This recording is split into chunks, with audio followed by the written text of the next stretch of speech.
Hello, and welcome to another episode of the Big Money Stylist Podcast. I'm Danielle. I am the creator of Natural Beauty Row Hair Extensions, and I started my brand probably 12 years ago now. And I started this podcast. I think I've been doing it for 3 years. So I used to do it with like the same person every single week, and then I was like, we need to bring in more artists, and I love hearing people's stories. So I'm a big storyteller. It's funny because I'm actually pretty introverted and I don't like public speaking. People don't know that about me, but I like telling stories and I like connecting with people. Yeah. So it's been fun because I've been able to bring in some of our trainers. I know I'm doing one tonight with Carlos. I'm doing one tomorrow with Sarah, who you guys have seen a lot.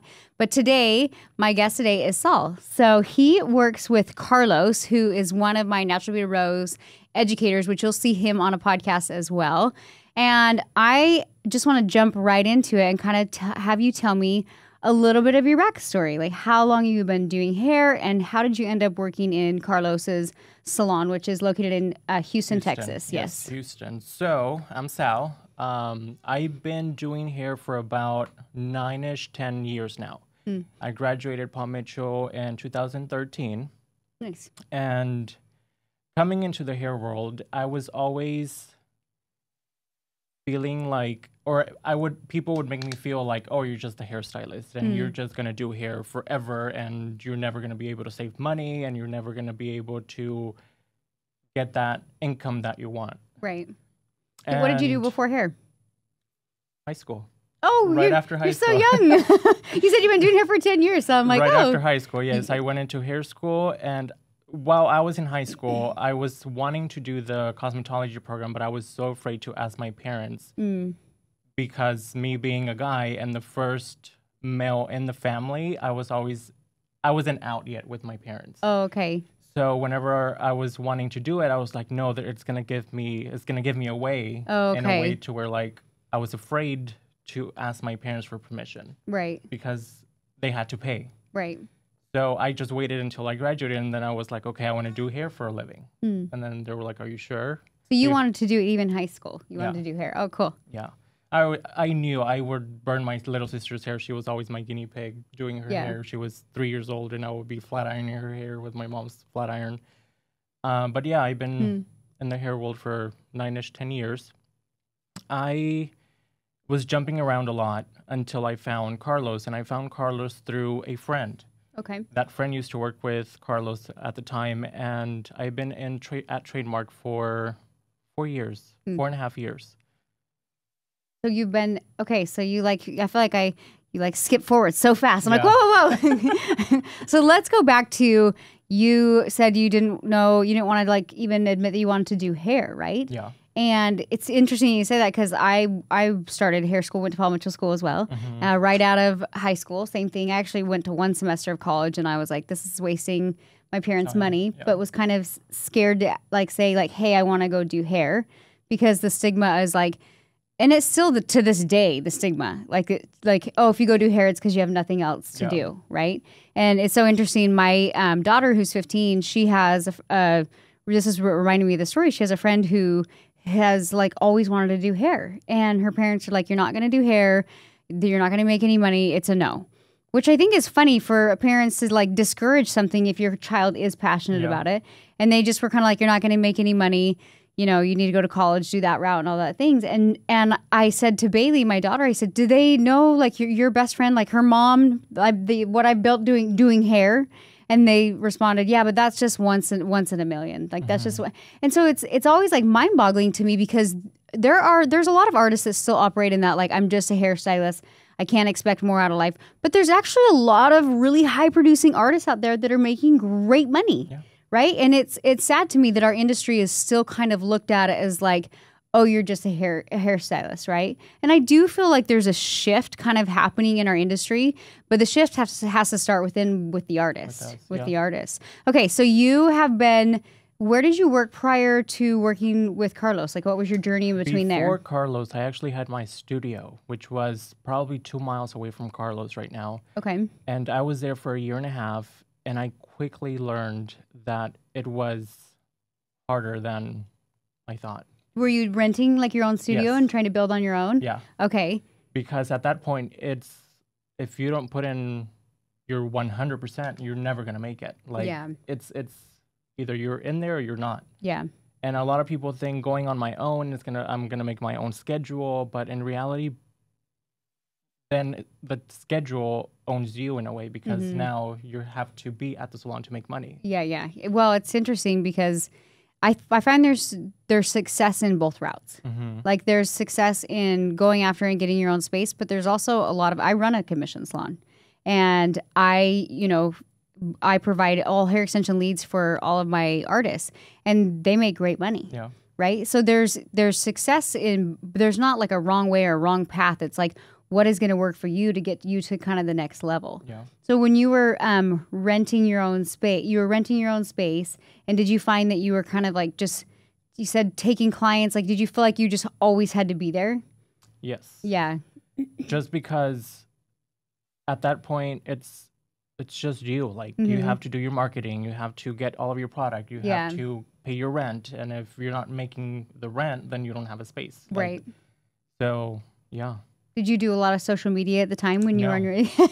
You strike me as somebody who might be like myself in a way that like you might be a little bit quieter, a little bit more introverted. I am. Yeah. And it's tough because you have to break outside of your shell and like put yourself on, like almost become like a different person, but it's like still you, right? Yeah. So do you do social media now? Do you do Daily Four? So the thing with Daily Fours, it's at the beginning, whenever I joined the academy, I was doing them, and then slowly I just fell off the wagon. And I joined the academy, when was it? A year and a half ago. Okay. But I got my certification with MBRs whenever y'all did it. Yeah, when was your first, when did you first learn MPR? During the pandemic. Oh, really? It was rolled out online. Okay, the online course. Yes. Oh, cool. Okay. Whenever I saw that, I was like, I'm doing it, and I'm doing it now. I didn't even ask Carlos or anything. I was like, I'm just doing it. Since I had the free time, I was at home doing nothing for 2 months. So I was like, let's do it. And I talked to my husband, and he was like, do it if you want. And so, yeah, that's how that's how you got in. Yes. And then from there, were you immediately like, okay, I want more? And that's when you joined the academy? Yes. Whenever I saw the growth in my numbers and at the salon after I started offering MBRs to my clients, that's whenever I noticed, or that's when I wanted more of MBRs. Of DKW. Of everything, yeah. So for those of you listening who may not be like caught up to speed, so NBR is naturally rose. It's the skills of doing hair extensions, and I found the artists like always wanted more. Right, I in the beginning of my career, all I taught was NBR, and it wasn't enough. Right, it was like just because you get another certification doesn't necessarily mean you're going to be successful behind the chair. Yeah. And even then, you kind of hit this like in the beginning, you might have some success because you have a new skill. And it's like a new service you can offer to your clients. And obviously hair extensions is not like a $40 cut. It's in the $1,000. Yeah. So your numbers immediately go up. And then you kind of hit this point where you're like a little bit stagnant. And you're like, okay, I need more, right? And that's actually why we developed the Academy, which is essentially it was supposed to be a year-long program, but everybody's taking a little bit longer to go through. It can be completed in 1 year, but we focus on business, marketing, sales, systems, processes, all the things that are just like not taught in hair school. And then even like you said, like when you were renting your own suite, because it's so foreign to artists, it's like we don't even know where to start. It's like we kind of do, but immediately we almost are like overwhelmed. There's like all these things. You're like, hey, I've got to do retail. I've got to do like all these little things. I got to market. I got to do email. I got to do email campaigning now. Yeah. You know, you're like, what? Like, and for me, I'm not super tech savvy. I didn't used to be. And so the idea of like having an email list and like having, you know, software and stuff to keep track of all my clients, I was like, oh my God, I just want to do hair. Yeah.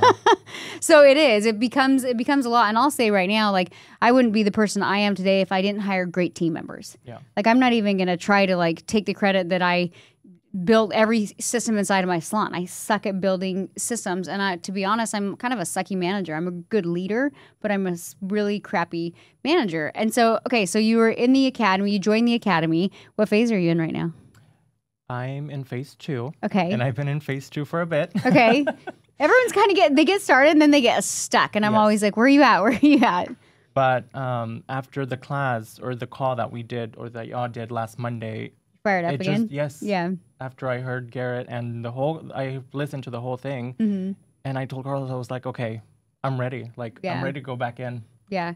Well, it's so crazy because in the beginning, we had, I taught MBR and artists wanted more. So I didn't have an academy, but I had, we just offered a mastermind, which was basically continuing education on a monthly basis, both in-person events and like virtual kind of webinars like you saw today. Yeah. And it was great. And the problem that we found with it was just like, we would do an assistant training or we'd do a training on this. And it was just like whatever random training. There was no structure to it, right? Mm-hmm. And we were like, okay, we've got to set this up to where it like is a little more structured, kind of going back to almost like traditional hair school. But now there's so much available that can be done virtually, even with hairstylists, that I was like, that's kind of what birthed the academy. But in doing so, like Garrett talked about it, it's like we almost lost like that fire. So now we're bringing back the fire with like the weekly calls and things like that, because I realized I'm like, wow, like I built this like program and it's so boring. Like, I mean, as much as I like hate admitting that, I'm like, but it's stuff artists need. I'm like, you need to learn how to do an application. You need to learn how to do contracts. You need to do model pricing. You need to like, it's all this stuff an artist needs to watch to consume. But like you said, like you kind of get going and it's kind of boring, but it's like, you need that fire to like just get through the content, right? I always say it's easy to pay for the tool. It's hard to actually like put work into the tool, you know? And so that's kind of why we're bringing back, you know, these weekly calls and we're firing everybody up because we're like, I just need you to get through this, because if you get through all this knowledge, it's like reading a book. Like by the end of the book, you're like, okay, I feel a little bit smarter, right? But like sometimes it kind of sucks getting through.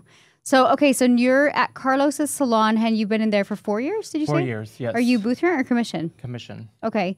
And do you do only extensions? Like, no, I have a lot of clients that are doing MBRs now, but I do pretty much every service in the book. I started like winging off like male clients because I hate cutting men's hair.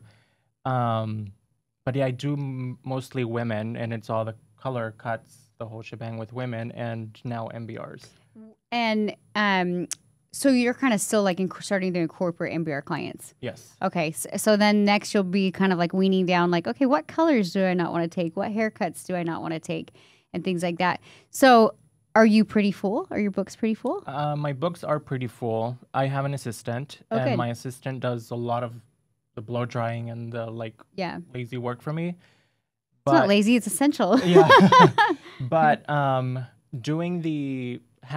MBRs in my book of business, I've grown so much within the past 2 years since I started doing MBRs, because I don't have, all of my clients aren't MBRs, but the people that I have, it's grown my pocket. Yeah. Oh, for sure. Yeah. This is what's so crazy is like whenever I have somebody who wants to join the academy, it's a $15,000 program. It's a big investment. Yeah. And I understand even in the hair community, like I think that's what you pay for a lot of hair schools now. Yeah. You know what I mean? So it's a large investment. But I also try to communicate, like, we get so stuck in the feelings of things and telling ourselves, like, I can't do this, I can't have this, I can't make this kind of money as an artist. And when you logically kind of step back and look at the numbers, especially with hair extensions and specifically with MBR, because MBR I feel like is more of like a luxury hand-tied system. Yeah. It's like when you're like, okay, well, if I only did 3 new MBR clients this month, I automatically almost doubled my income compared to like cuts and colors. And so it's wild. And so I always tell people, you know, I'll still to this day do phone interviews with artists.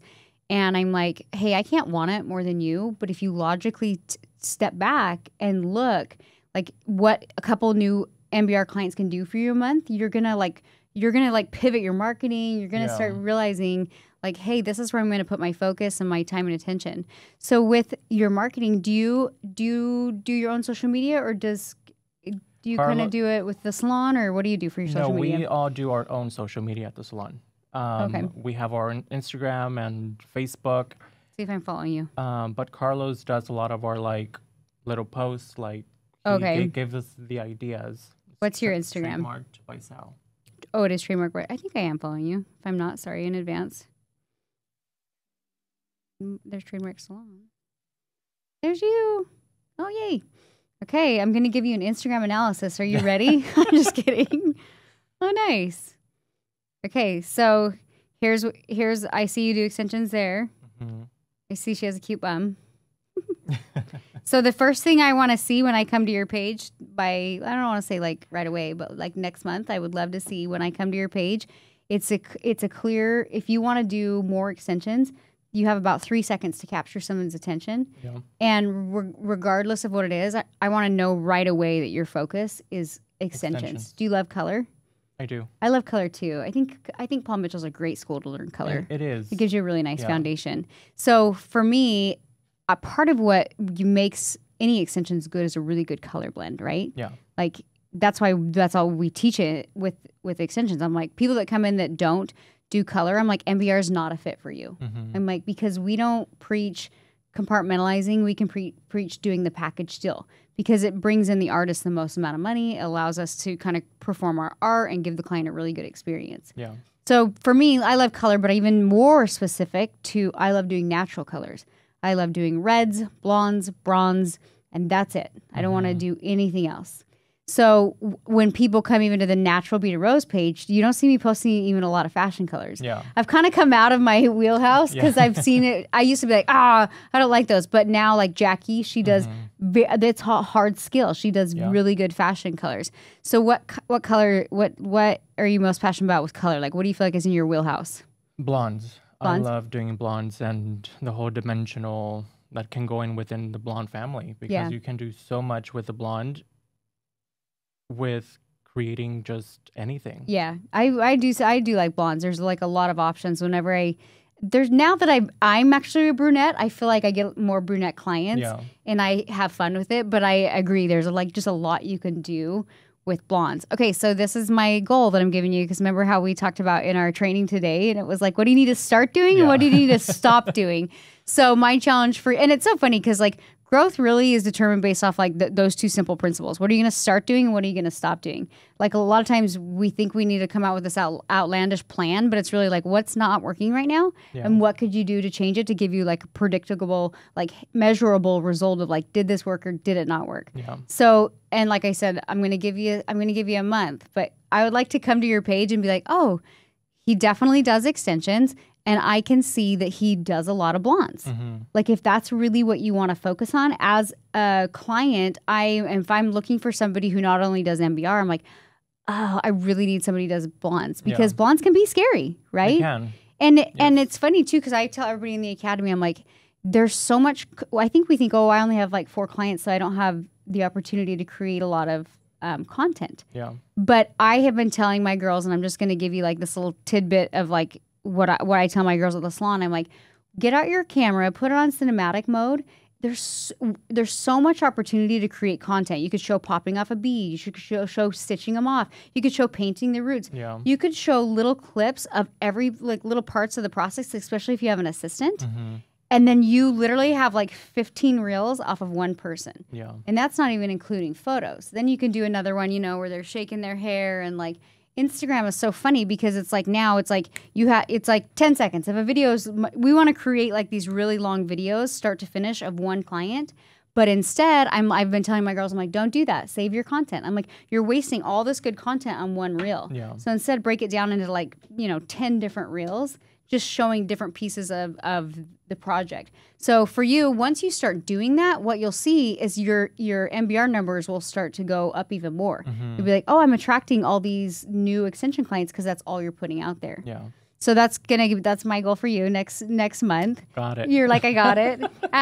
So inside the academy, what's like your biggest takeaway that you've had, like just being inside of it, and what could you share with other artists who just like, because I'm sure you've gone through a lot, like honestly, like just you telling me like, hey, I didn't know my parents weren't going to be okay with me going to hair school. Like, how did that all go down? When even I want to go back to that, like when you were like, I want to do hair, like how did your family treat you? Like what happened there?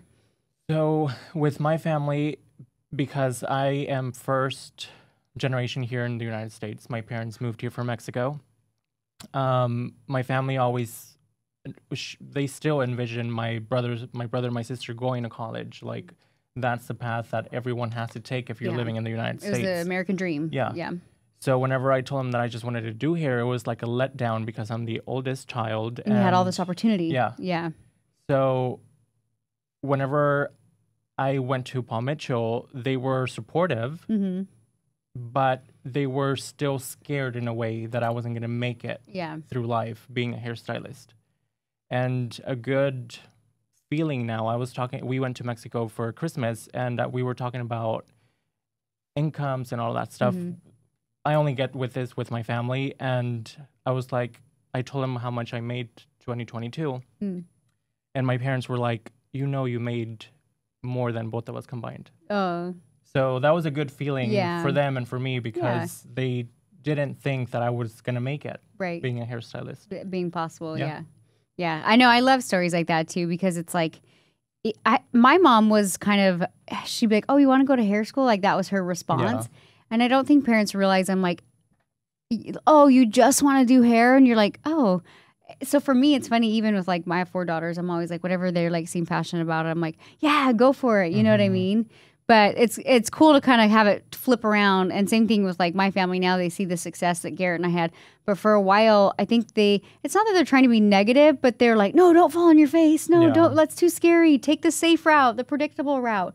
But there's nothing really like predictable about going to college either, right? Like in my family, I have 2 siblings that went to college, and I produce more than anybody in my family, and I didn't get a college degree. You know what I mean? So I think if you're passionate about it and you have the drive, like you can make it work, you know?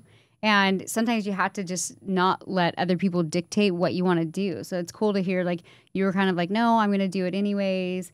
What does your husband do? He is a fashion advisor at Tootsie's. Tootsie's is like a Saks Fifth Avenue. Oh, cool. But in Houston. Nice. Yeah. So he's been there for a year now. Oh, okay. Yeah. And is he supportive of like He is supportive. And yeah, he's very, very supportive. He sometimes texts me. He was like, I feel like I'm married to a doctor because I never respond to my texts throughout the day. Yeah. And funny. He was like, well, you are. Yeah. You're like, well, I am stitching right now. Like I'm stitching some sutures in right now. That's funny. You know what? That's one of the things I actually love about doing hair, because I'm on my phone a lot. And when I'm doing hair, I'm not on my phone. Yeah. Like I get done with the day, I'm all 37 text messages. I'm like, oh, but it's like, that's what I love about doing hair is like, you're very present, you know, you might sit down for a lunch break if you allow yourself to. And sometimes I'm like, I don't want to look at my phone right now. Because then like if my kids text me or something, it's almost like distracting to where I don't feel like I can go give my client like that same experience. So I usually kind of like put my phone away doing hair. I should probably implement that strategy when I'm at home with my kids. Just tuck it away so I'm not distracted, but it's so hard. But, well, it's fun to hear your journey, and I wanted you to just jump on really quick and share your story. I love kind of getting to know students, even though, like, I knew you worked with Carlos. I knew you were in the academy, but I didn't know how long you had been in the academy. Yeah. And I'm glad that you're feeling fired up again this year. I think we all are. I was telling Garrett, this last year in 2022 was a massive year for me, and just, like, I felt like I grew a lot as an individual. And I felt like it set me up to kind of push 2023 with the academy, with the education, which in turn, like I know will help move students, right? Yeah. We have about 500, I think we have just over 500 students in the academy. Like that's a big number. Yeah. And a lot of students like you, like they got in, they're excited, and they kind of hit this like wall. And I'm like, okay, so I've kind of come back. I mean, I'm done having kids. So I'm like, I'm kind of back and I'm ready to like step in that leader position and really get everybody moving, because that was always my vision. And it's cool, like just seeing everybody in, I mean, I know it's only like what are we in the second week of January but just like being in workplace and like doing these calls, like I feel like everybody's kind of feeling this like almost like revived, rebirth, I guess you could say. So I'm actually really excited for your Academy convention coming up. If you guys want more information about education, you can go to mbr.education. As of right now, I have an online course. If you want to, we brought back the online course. We took it away for a while, but we've recently brought it back because we don't always have education available. Yeah. And there's people that like, I just want to learn. So I'm like, okay, I'll bring back the online education so that they can kind of like, I always say like, get your foot in the door and see if it's like something you want to dabble into. So we have that, and then we have the Academy program, but we are coming out with, we're going to be coming out with some business training this year. Awesome. Which will be really cool. And I'm going to invite anybody, like if the Academy wanted to come to it. Last year we did a lot of 2-day virtual events, but they were solely focused on learning MBR. And this year we're going to do like some fun, we're calling them business boot camps. And they're going to be done virtually. And like I said, it might even be something that we like just give to Academy members for being awesome. Yeah. You know what I mean? But we are going to be offering that to the public. And then we have Academy convention coming up. So excited for that. Yeah, it'll be good. And my teams might kill me because I always I do like a spoiler alert, but I'm going to say it anyways. We are opening it up to the public at Academy Convention for a small amount, a small group to come experience Academy Convention who have never learned MBR. Nice. And we're having Academy members kind of come support and help train and lead and guide. And we used to do events like that, and they were so fun. That's awesome. So it gives other people inside the Academy like the opportunity. I'm like, I want to see how you train. I want to see how you interact with other students and things like that. So we're super excited about that. Well, thank you so much for coming on the show. It was so good to get to know you a little bit better. And I'm sure I'll be seeing you more because you and Carlos are going to be playing quite a big role inside of convention. So I'm not sure if you signed up for that, but welcome. Yes. I was like, Katie was telling me like today, like how you guys last convention, how you guys did all that. And I was like, I didn't know. I was like, wow. So you guys kind of took over like the whole runway show. Yeah. Yeah, it's awesome. We do like a big runway show. It's a good time. So anyways, if you want more information about education, go to mbr.education. We'll see you guys every week with a new podcast. And don't forget to follow, is it Sal, trademark? No. Trademark by Sal. Trademark by Sal. Don't forget to follow him. He's going to be posting more MBR clients and blondes. Yes. All right, you guys. Have a great week. Bye-bye. Bye.